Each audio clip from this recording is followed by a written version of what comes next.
usa ka bulan gipadala ni siya sa taong itom dito sa Amerika, mga kaigsunan.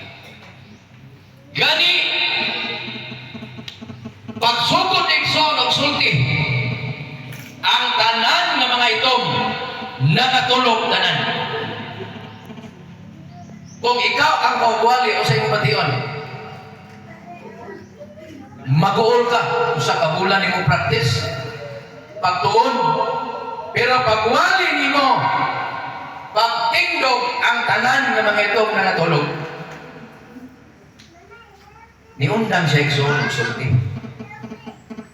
Siyempre, niundang tayo kaganahan, man ka natulog, huwag ganahin ka.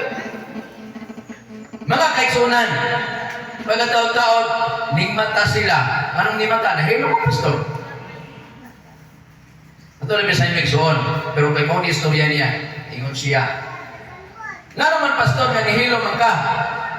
Ingon siya, kisa may ganahan God nga mamati, nga kamungtanan nga natulog man. Sa pastor, ang among kinaiyan rin, kung magsugod na gani o wali, kami yun ang among mata, among yun ipiyong, haron di naman makikita diya sa mga palibot. Ang imong yung mensahe mo yung among pamatiyon, igsoon. Ingon siya. Ingon din siya, mong igsoon. Karoon ito, igsoon. Bahala na pagpiyong mo niya. Harawin makita sa daplin. Nagpasabot ka na nga namatik mo. Nga walay makakuha siya ng pagkuna. Kung nagpiyong na gamay igsoon niya, hingtulo na kinarapis sa ilang baba, tulong na naigsoon. Hingo ko, hoy, mata na. Diba? Kung mutulong na, rapis na igsoon. Magpasabot na, tulong na ka. Pero nagpiyong-piyong na mo niya igsoon, okay na na, kay namatik mo. Ang akong mensahe igsoon, iining kabuntagon. Ang uluhan ini, katapusang pagmatkon, pahimatkon sa kalahugang mga ito. Buti pasabot na ang Biblia igsoon, dunay pahimatkon sa ulahing mga adlaw. Unsa man kini, mga kaigsuonan. Ingon siya diri, ang atong bersikulo, mga kaigsuonan, nga gibasa kanina. Usa ni igsoon pagmatkon nato. Pero akong i-review igsoon ang sulat ni Ellen White nga nakitabo na ng atong panahon karon. Ingon sa diri. Amos kapitulo 8 manatong kitik igsoon. Bersikulo 11 hangtod sa 12. Ingon sa diri. Aniya karon ang adlaw moabot na nagaingon ang Ginoong Jehova nga diha sa yuta ipadala ang kagutmanan, dili kagutmanan sa tinapay ni kauhaw sa tubig, hinunoa kagutmanan sa pagpatalihog sa pulong ni Jehova. 12. Og sila magalaroy-laroy gikan sa usang dagat ngadto sa laing dagat, o gikan sa minahan bisan ngadto sa timugan. Sila mandalakan ngadto nganhi haron sa pagpangita sa pulong ni Jehova, o sila dili makakaplag ini. Madampo tingson. Andam na kami Diyos sa mga mensahe ni kautuhon. Ablihi ang among kasing-kasing maguna-una. Haron Ginoo mamauli kami mabalo na muli nga may maghatag ka na og paglikon sa pagtuo sa kagapabot kanimo. Sa ngalan ni Jesus. Amen. Okay pa Nixon? May hindi kayo matalakaw-lakaw ka. Kamay. So, ubos taas? Ubos. Okay. Niining katapusang adlaw isuon, hinumduman na to, kapahinumdum niya. Nga moabot ang kagutmanan. Mingon dito na yun. Dito, tinuod na, gutom ba yun? Pero mga kaigsunan, sa dili pa ni mahitabo, doon ay unang mahitabo isuon. Mabasa kini, sa ikaduhang Timoteo, niining katapusang adlaw nga pagpahimatngon. Kapitulo 3, ikaduhang Timoteo, Kapitulo 3, versikulo 1. Ingon siya diri, apan sa Hangtod kini nga unya sa kaluy-ang mga adlaw managpangabot ang malisod. Pangutana. Nining atong panahon mga kaigsunan. Gibati naman ninyo ang kalisod. Gibati ninyo wala. Tungod kay niakat kita sa katapusan panahon o adlaw sod. Pwede mo? Pahimagmon kini ug unsa may nahitabo ani igsoon nganong sa katapusang adlaw nahitabo ang lakong kagubot. Unang nahitabo igsoon COVID-19. Sa COVID-19 igsoon diha nagsugod ang kagubmanan nga ang tao kalisod. Tungod kini siya kapapahimagmo ka na ko gani ana kita sa katapusan adlaw sod. Gani mga kaigsunan, ang gingon sa ato ang kita igsoon nga moabot ang panahon dili na kagutmanan sa tinapay kundi kagutmanan igsuon sa pulong sa Dios.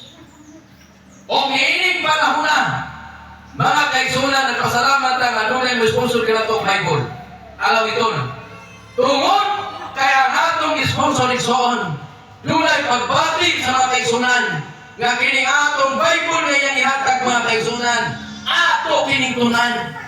Kay gusto igsoon sa atong usa ka igsoon nga kita kung dili pwede mitabo ang kagutmanan sa tinapay ato kining mabasa ang Biblia kay gusto ko sa dili kining atong balaang kasulatan igsoon. Kuhaon kini sa kaway, sunugon kini, daguan kini, haron wala na igsuon mga tao nga mubasa niining balaang kasulatan. Mao kini igsoon ang mahitabo. Gani mga kaigsunan, ang kagutmanan kini sa pulong sa Ginoo. Gani ang mga tao niining panahon na kay gigutom naman sa pulong sa Ginoo, kawa na may wali, kawa na may Biblia igsoon, kay kwaon man ni. Ang mga tao nga portahan, ang mga tao nga dunay kapliti, mudagan nga to sa laing kapit, musuroy sila ang ilang tuyo, mangita ragyod sa mensahe sa Ginoo, apan dili na makakaplag kay wala na iwali anak. Igsunan. Gani ang kalisod o ang krisis niya ning panahon na ito igsoon, nahitabo ka na. Ika sa COVID-19, o ang hitabo karon sa atong mga nasod. Igsoon, sinulat ni Ellen White, gisulat kini niya atong 1906 ng hitabo. O sa hitabo igsoon sa Takbayan, sa mga bibo nga lugar, dito ko rin nagula igsoon sa New York City. Sa Tower. Gana po kay igsoon. Imo sa dire, nakita ni Ellen White sa gabi yun. O miyana sa kagabi samtang dito sa New York, gipakitaan ako og tagas nga mga tinukod kan sang andana mabot sa langit. Kini siya gipasalig nga dili jud masunog. Grabe ang sad. O sila gitukod sa madaghan sa himaya sa tag-iyang mga tutukod. O sunod nini gipakita kanako og nahibalo nga ang sunog gison gitan-aw sa katawan nga habog og nagasunog kini nga nagingon dili kayo kinimonsa apan kini nga gambalay na naugdaw nga walay mahimo o walay mga makina igsuon nga nakapugong sa katalagman wala makaandar ang mga bumbero o ang mga makinarya. Sa kang Ellen White 1906 na tabo tanawa ang New York City na may makina gusto na naka wala bisin usa ka makina wala makaandar so o kato siya naghatag nga ang katawhan ang tibok syudad mo krisis so tanawa ang sunod ito mo ison 1906 yapon asa mo basa sa sunuran ni Ellen White nga mabasa kini igsoon diri sa Testimonies for the Church pahina 9 paragraph 12 and 13 sa 1906 yan isulat unya igsoon niining panahon na ingon ang sulat diri sa Los Angeles ani bakura igsoon tanawa diri ang talan-ahon nga dili madugay hitabo sa Los Angeles. Paano dyan? Chicago nito. Ug ang mga takbayan. Gipakita nga uyabot ang pagkadukan. Ug ang lahom nga nagapalibot adunay malaglagon mga hangin ug unos. Grabe yung timo niya. Unos. O giguba sa kalayo. Patay mo, unos sa hangin. Giguba sa kalayo. O kini siya nagpasidaan. O nagpag-uol sa dagkong mga salapi. Nabuol sa likod yung mga dato dito. O dito sa Chicago Igsoon. Bisan ang takbayan. Gawas siguro nga nagsubay sila sa kabubutong sa Diyos. Apan di pasidaan kita nga ang pagtukod sa Los Angeles posible pasabot ka na to nga dili na kita magasto o daghang mga panggasto sa nining kalibutan. Nahitabo wala. Nahitabo isun. Kay kini siya muhatag og dakong kagugot aron mausay suod ang akong relihiyon. Wonder kami nila. Sunod isun. Wa pa mahitabo. Pero gisulti na sa Ginoo. 1906. New York. Isunod yun siya. Isunod. Tama? Gikan sa New York City, gikan sa Los Angeles, o ang katapusan ito niya, ang katapusan. Sa San Francisco na, may tabo. Bantayan na ito niya, may tabo rin siya. Sulat na ginagawa eh. Ano sa natuig? 1906. Ino sa dire, sa San Francisco. San Francisco, nga naisama sa sulubang gumura. Anong sunugon yun siya? Kaisama sa sulubang gumura. Lapit hukong na tao niya. Ino sa dire, may sama sa Sodoma Gomora. O luawon sila sa Ginoo. Grabe. Dili madugay gikan karon. Luawon na sa Ginoo gikan karon. Ingon ang sulat ni Ellen White nga magaantos ubot sa mga paghukom. Hukman dili sa Ginoo ison. Sumpay diri. O ang makalilisan. Kung sa isiro sa Ginoo ison, makalilisan na dito. Karena makalilisan isun, o panhibita po, puro sa ato nga grabe ni. Makalilisan na nino. Nga maabot sa San Francisco. Nga magasundan kini, uban sa pagpaliyag sa gahom sa Dios. Gilapas niya ang kasuguan sa Dios. Punto sa Butison, nga San Francisco karon.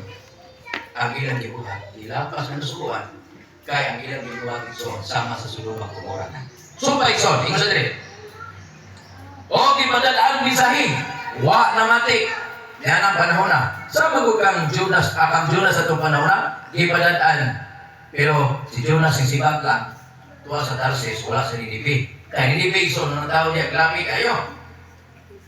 Magabi mga tao rin son, patay yung kanya. Dalawa ang sunod nito po.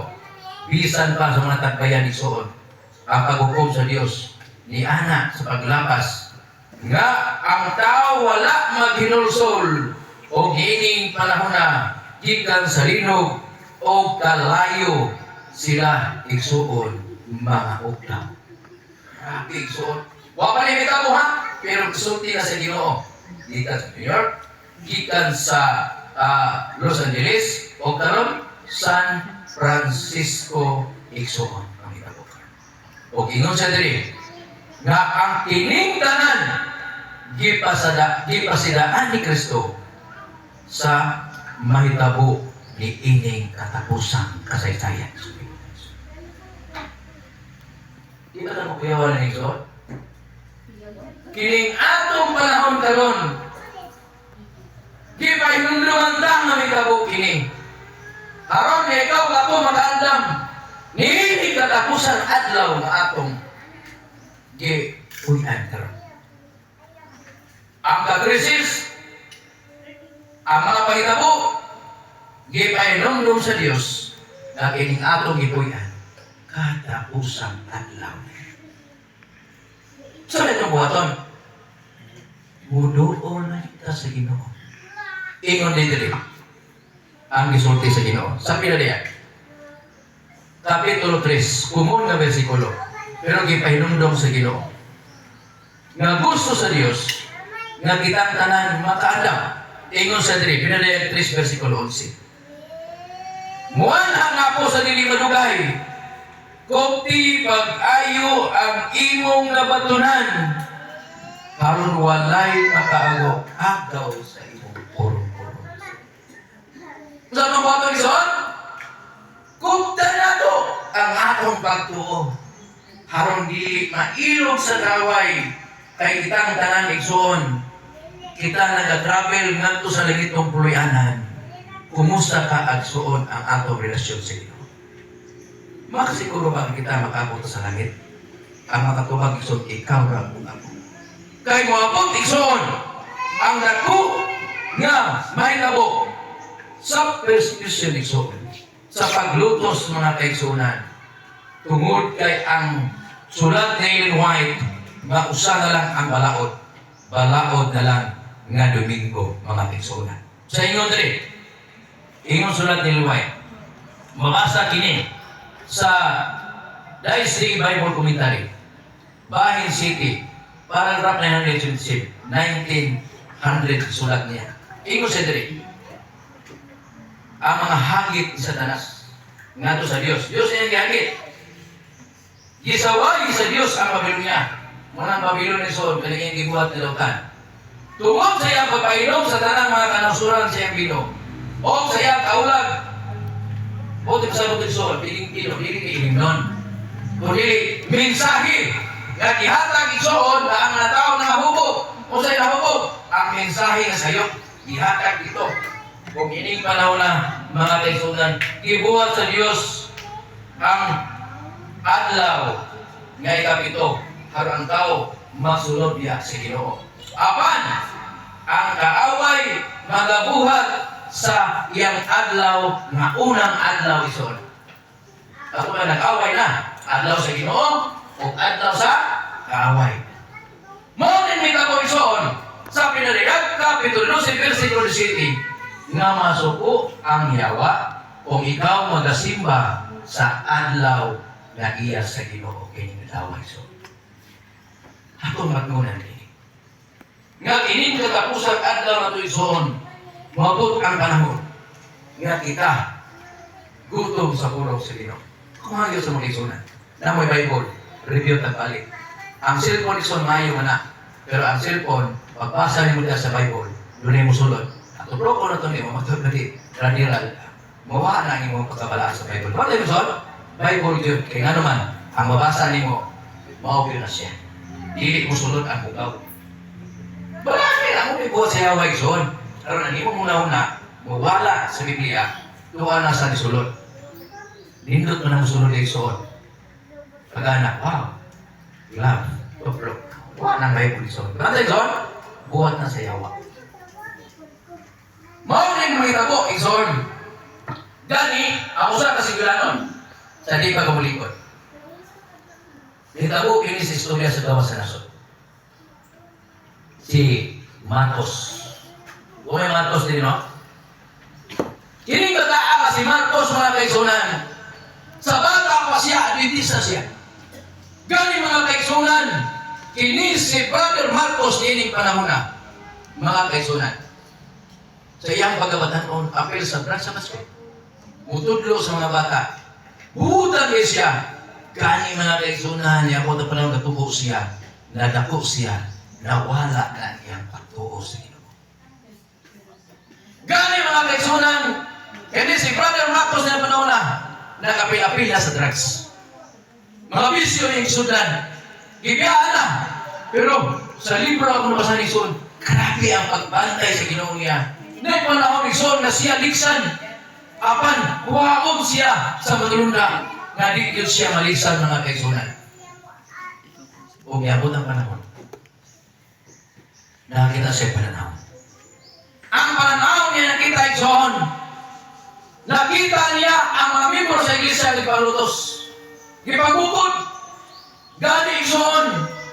Ang iyang nakita ang mga kaigsunan ng mga Adventista na nagsimba. Mga Adventista igsoon nga wala na makantos, wala na magalagad. Maoy niapil o glotos ngadto sa mga katawhan sa Dios. Iyang nakita sa iyang suon nga iyang damgo niya kita. Damgo rin ito.